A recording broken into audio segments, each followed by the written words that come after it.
Welcome to Mutual of Omaha's Wild Kingdom. I'm Peter Gross, co-host of the original Wild Kingdom with Marlin Perkins and Jim Fowler. When Wild Kingdom aired in the 1960s and 70s, many episodes documented wildlife research efforts. Marlin and Jim accompanied scientists all over the world to observe animals and their natural behaviors. Some of the techniques you'll see in tonight's episodes are no longer necessary by today's standards, but the work is still just as important. Wild Kingdom took viewers to the far corners of the world and cultivated an appreciation for animals and their habitats. Marlin and Jim showed us the importance of preserving the natural world, not just for animals, but for our quality of life. And that's good news for all of us in the Wild Kingdom. So sit back and enjoy Mutual of Omaha's Wild Kingdom, right here on RFD-TV. Mutual of Omaha's Wild Kingdom is presented by Mutual of Omaha, the people who pay.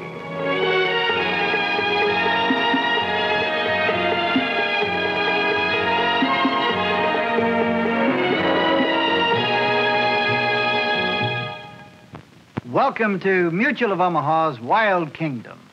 Few natural events are as dramatic as the great animal migrations, such as the one Tom Allen and I saw in northern Canada.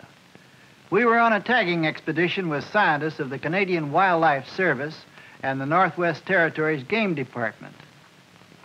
And here's the animal we were after, the barren ground caribou, close relative of the European reindeer. These animals winter in the pine and spruce forests across the top of North America. In spring, they leave the forests in great herds and follow migration routes north onto the open tundra that stretches between the tree line and the Arctic Sea, the barren ground. Tagging a swift-running caribou on the open tundra would be difficult. That's where this odd-looking pole Tom is holding came into play. It's part of a simple but ingenious capture system. Migrating caribou must swim rivers in their path, and the plan was to bring a boat near the swimming caribou, hook the animal's neck, and pull it alongside. Then we could simply clip the metal tag into its ear and release the animal. It seemed simple enough, and we were eager to try it. Our base camp was near the Arctic Circle, on the bank of the Thelon River. It's rugged country, and the best way to get there is to fly. We've left the tree line far behind and moved out over the vast Arctic tundra. Pilot Max Shapiro has been navigating by landmarks, and we're over familiar area now. Directly below us, a series of broad lakes that form a natural barrier to the migrating caribou. Our camp is just ahead. Max is following the Thelon River, which leads from the lake area. This narrow stretch is where the caribou will attempt to cross, and our camp is located nearby.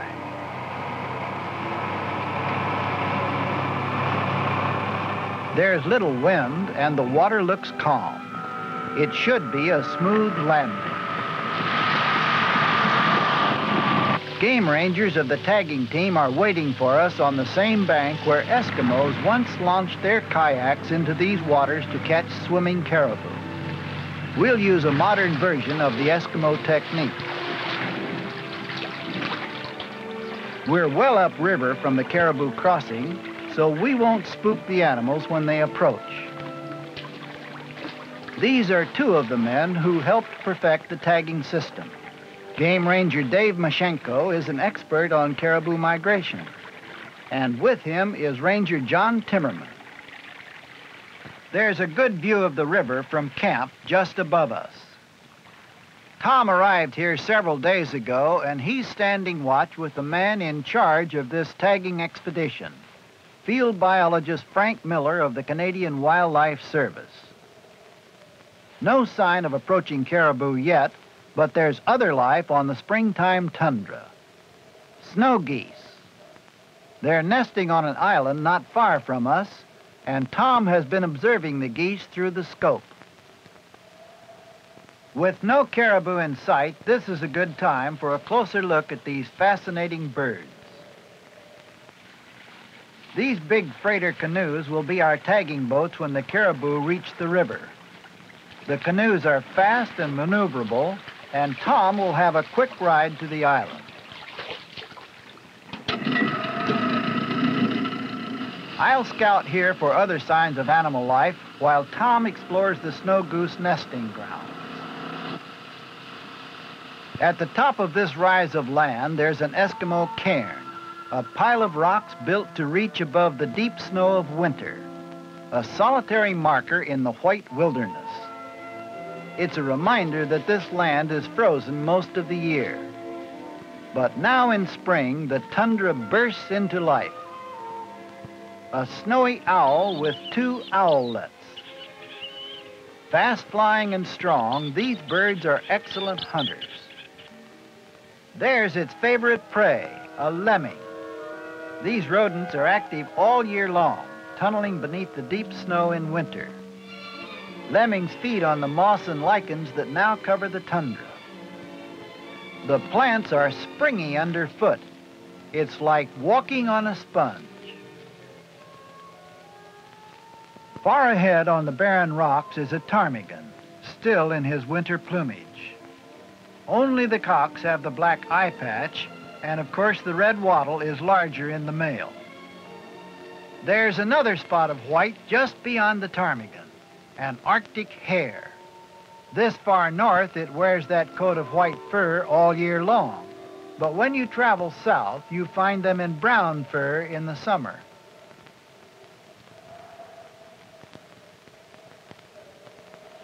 The ground here is a little higher, and I've got a good view of the lake country ahead. Tom has almost reached the island.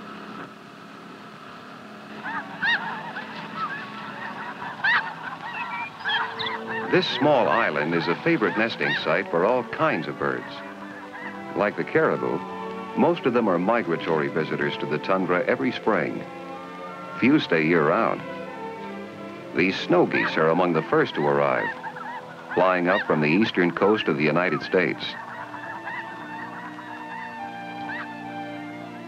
The geese nest here and feed on the rich plant life that grows thick in the long Arctic days. There are other birds here too.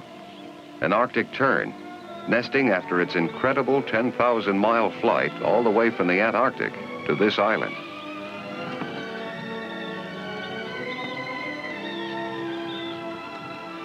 They don't like me near their nest, but I want to see if the eggs have begun to hatch.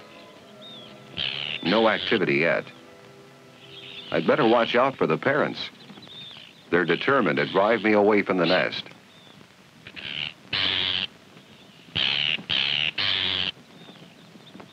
Looks like I better find another spot for bird watching.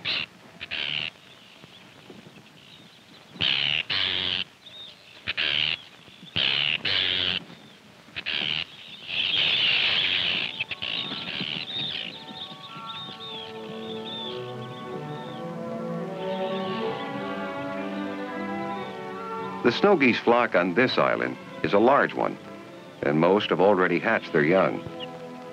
With the long days of the Arctic spring and summer, the goslings can feed almost continuously, and they grow rapidly. There are 2 latecomers, just hatched. In fall, the goslings will be big enough to join their parents on the migration south. Here on the treeless tundra, birds must nest on the ground. But on this island, the eggs are safe from being trampled by the migrating caribou. Time I return to camp. The caribou should be here soon, and we want to be ready for them when they come. We kept watch for the caribou for several more days, but there was no sign of the herd. So we decided to search for it from the air. Pilot Max Shapiro has the plane fueled and ready to go, and I'll join him on the aerial search for the migrating herd. Max plans to fly back along the migration route to see if we can spot the animals heading for the river. We've got a good clear day for our search.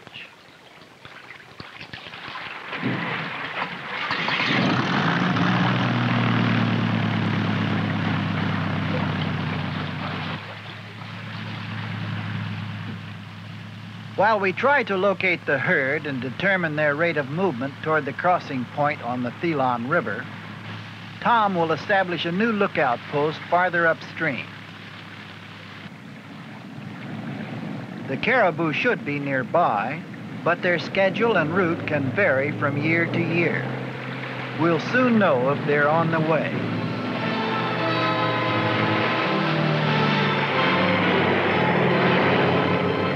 If there are caribou near, we'll have no trouble spotting them. Migrating herds are usually huge. Broad lakes lie on either side of the narrow stretch of river where we've pitched camp. The caribou should come to this area of open tundra between the lakes and head for the river crossing. This is where we'll search for the migrating animals. Max has spotted what looks like a trail left by passing caribou in the mushy tundra below, and it seems to lead toward the river.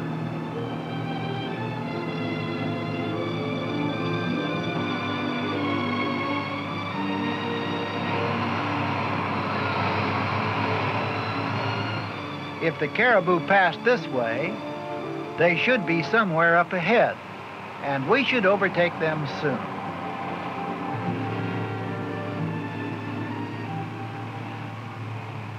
That's what we're looking for, caribou, on the move. The animals are moving north to the summer grazing grounds. It's a vast herd. It seems to stretch for miles below us.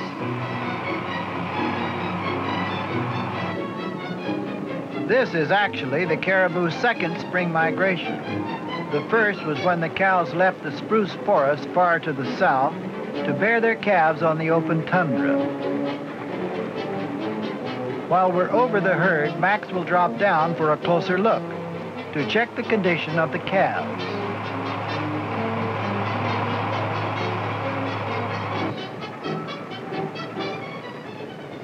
The young caribou appear to be in excellent condition. From the air, it's clear that the caribou are heading straight for the river. The herd is enormous. The front of it must be quite near the crossing. When this herd reaches its summer grounds, it'll stay there until fall. Then the caribou will return again to the shelter of the forests in the south. A big herd like this is usually followed by a pack of wolves, but we haven't seen any yet today.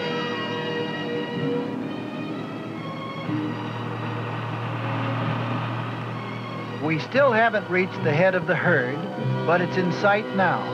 A long, thin column of caribou leading the way across the open tundra.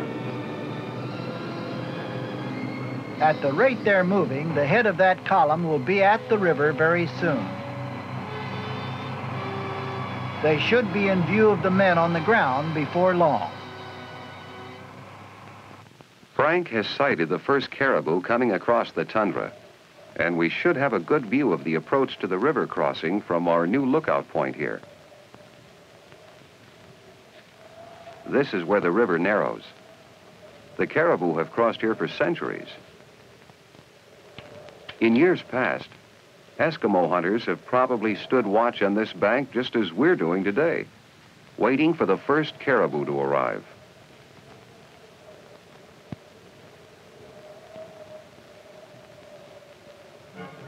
There are the leaders, the few animals that mark the beginning of the herd. At the rate they're moving, they should be at the river before long. That's a cow leading the way. Following her is a young calf, born only weeks ago. Before we begin tagging, Frank wants to wait till the caribou actually enter the water. The animals will probably collect on the bank before the first of them begin to swim. More and more of the animals are moving into view now across the river. There's another cow. They grow antlers too, but they shed theirs in early spring. Bulls usually keep them till winter. There's a bull, a young one, judging from the antlers.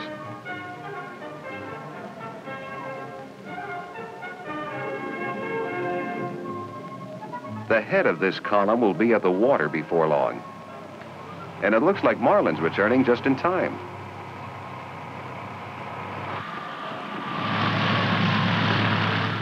They're landing far from the Caribou crossing to avoid spooking the herd.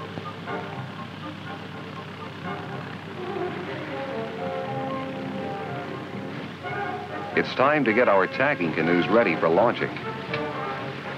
By the time the plane taxis back to its mooring, the animals may be ready to swim. It won't be long till these waters are full of caribou. The caribou had reached the river, and some had already entered the water. It was time to board the boats. Life vests are a necessity for this tagging system. Once we're out on the river maneuvering the boats after swimming caribou, a man could easily fall overboard. Dave and an Eskimo guide will help crew one boat, while Tom and I join Frank Miller in the second canoe. It'll be a short ride to the Caribou crossing.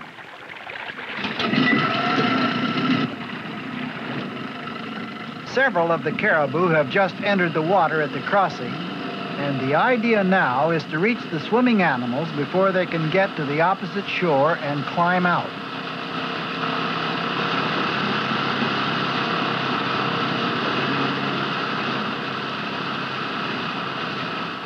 Once we near the Caribou crossing, we'll split up and both boats will work a good distance apart. We can tag more caribou that way, and it's also a lot safer, since we'll reduce the chance of a collision as we chase after the swimming animals.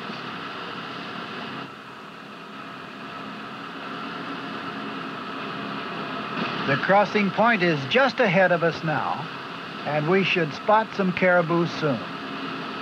Now, our Eskimo helmsman, is heading straight for the narrow.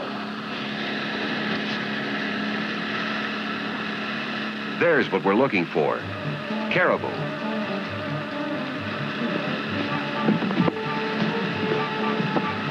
Frank will handle the capture pole, trying to snare the swimming animal. And once we bring him to the boat, I'll try to clip a metal tag into his ear. We're getting close.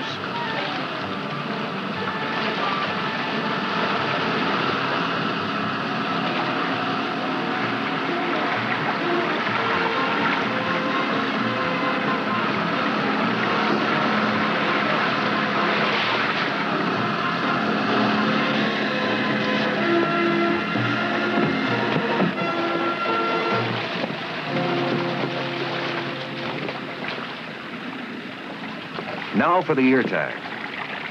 There's no pain when it's clipped in. The last job is to check the animal's sex. This is a cow, and Frank estimates its age at 2 to 3 years.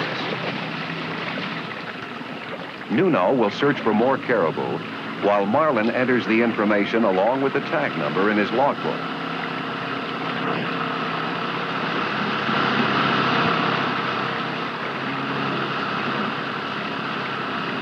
Frank spotted another animal in the water ahead of us. We're almost alongside, and this is no caribou. But it's an animal that migrates right along with them, a gray wolf.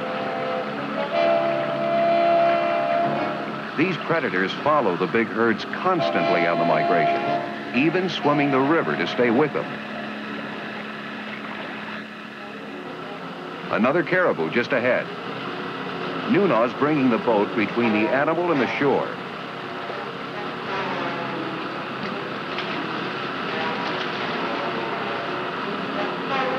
He's a strong swimmer, and he's trying to swing around us and head for the bank.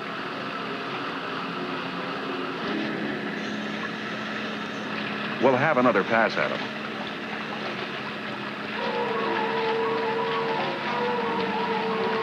No good. This is one caribou that isn't going to wear an ear tag.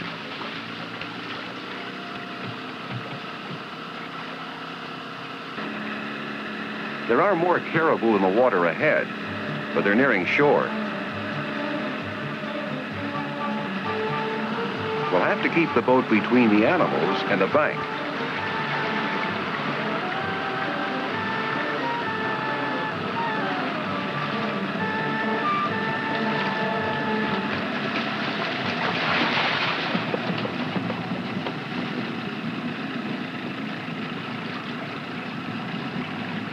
There's the ear tag. Its number is marked in the book. And now we'll estimate the animal's age and check its sex.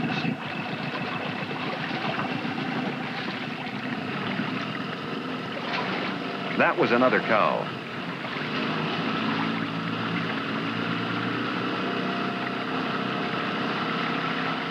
The beauty of this system is that it's easy on the animal.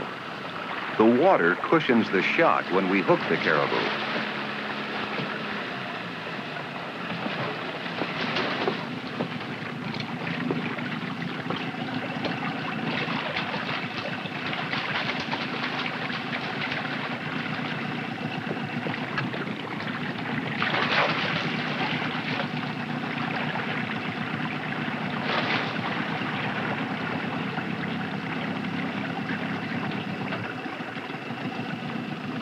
More caribou out toward the river center.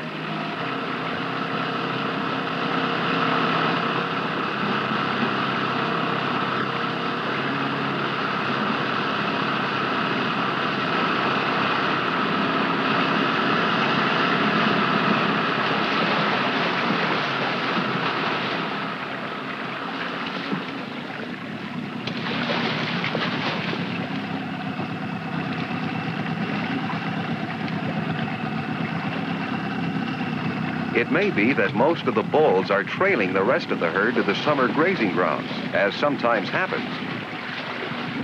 So far, we've captured only cows.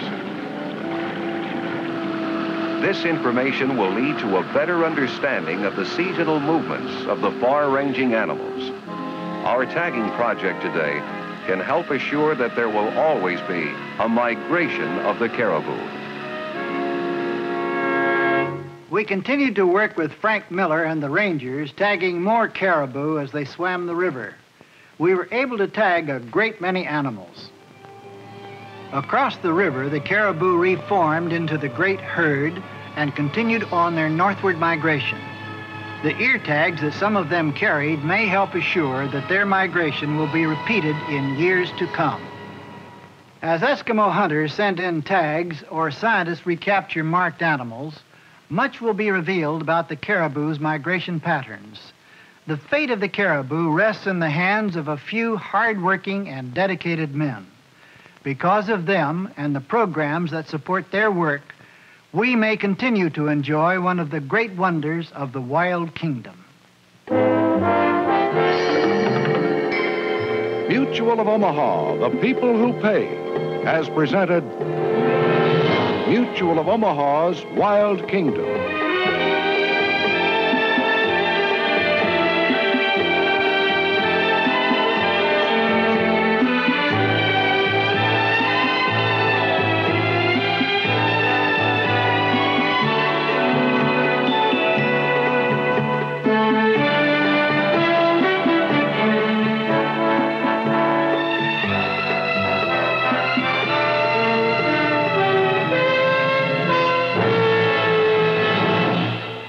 Mutual of Omaha, helping people find Medicare solutions for over 50 years. To learn more about plan options or how to protect your kingdom, contact us today. Mutual of Omaha. Protect your kingdom.